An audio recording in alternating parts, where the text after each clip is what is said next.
There are very few things that will get the station master at Waverley out in his bowler hat, but the Flying Scotsman is one of them. The famous express that leaves London when he's barely finished breakfast and gets to Edinburgh not long after his lunchtime. There are other trains which get here just as fast, but when I'm on the one called the Flying Scotsman, I feel I've actually got here quicker, which is one of the reasons, of course, that hard-headed railway companies give their trains romantic names. But to many people, the name Flying Scotsman means something quite different. A famous locomotive which was born in 1923 and has been to many other places beside Edinburgh. Up and down North America for a start. Is the Flying Scotsman a train, or is it an engine, or is it a white elephant? It's one of the most famous names in the world, but where did the name come from? To find all this out, we have to go back even before railways were invented.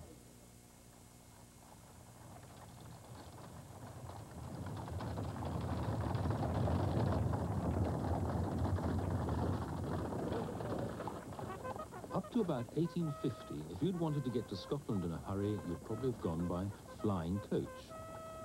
It flew up the Great North Road at an average speed of about 10 miles an hour, stopping every 10 miles or so just to change horses. Apart from that, it went non-stop, hence flying, through the day and the night, taking nearly 48 hours to do the 400 miles from London to Edinburgh.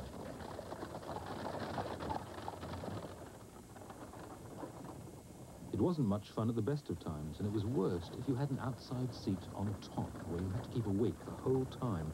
That's where we get the expression, dropping off to sleep.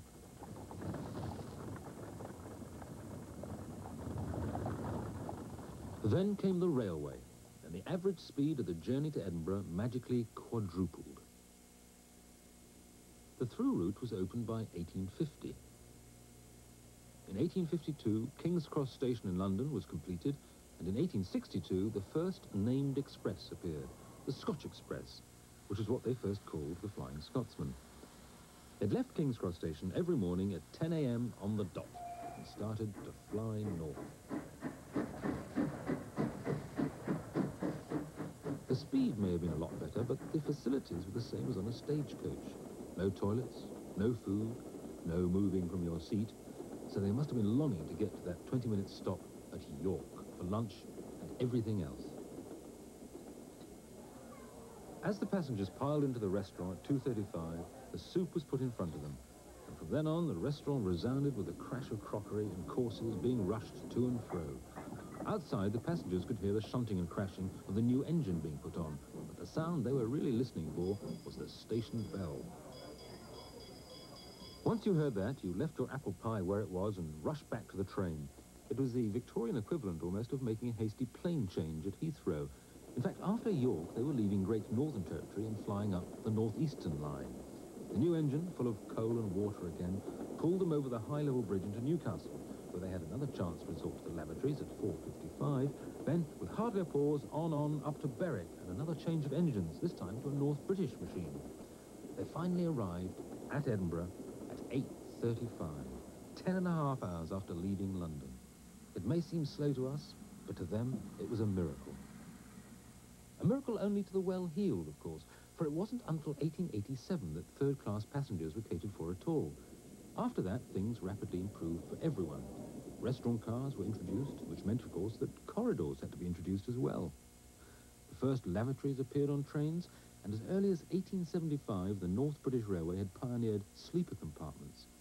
All this meant the trains were getting heavier, and that meant that engines had to get more and more powerful.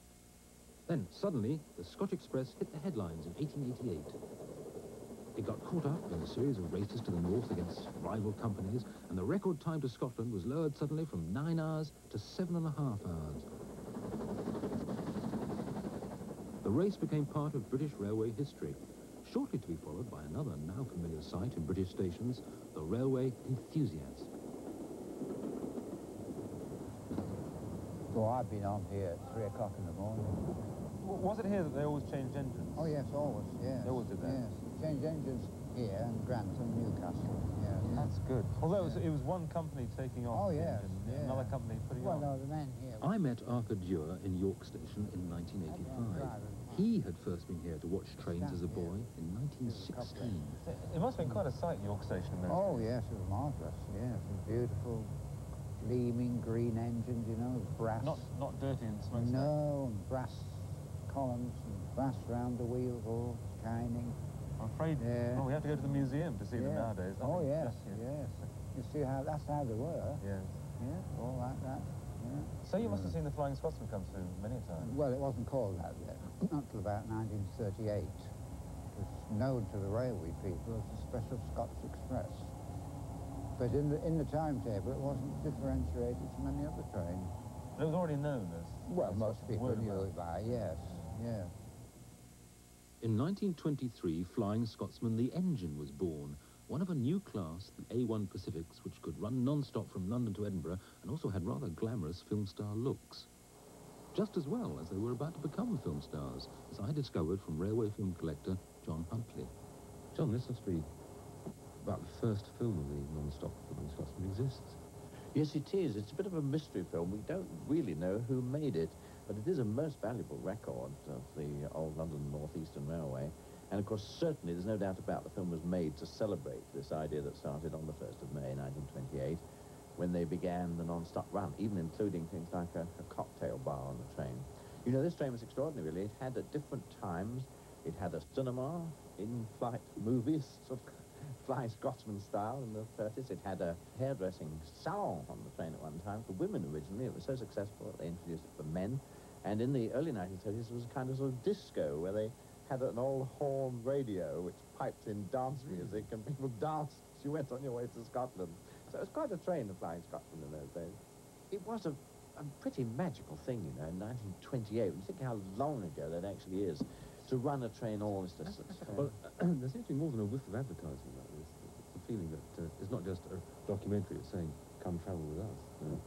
That probably was the price of all facilities and a free ticket on the train, I suspect, in those days. That's how corruption works.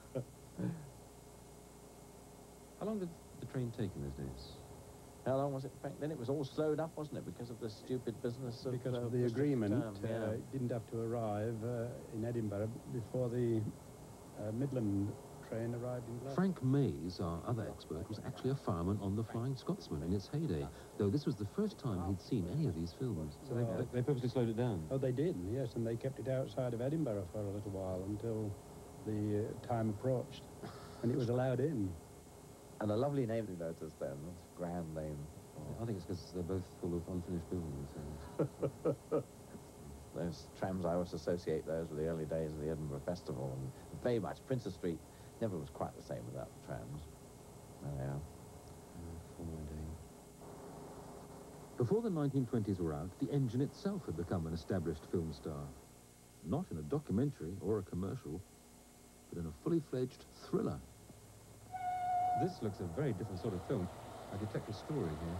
Yes, this was 1929. Most of the textbooks say that Alfred Hitchcock's film Blackmail is the first sound film, but I don't think it's right. This is the first one. It's directed by Carlton Knight, and as you'll see, it's mainly shot as a silent film.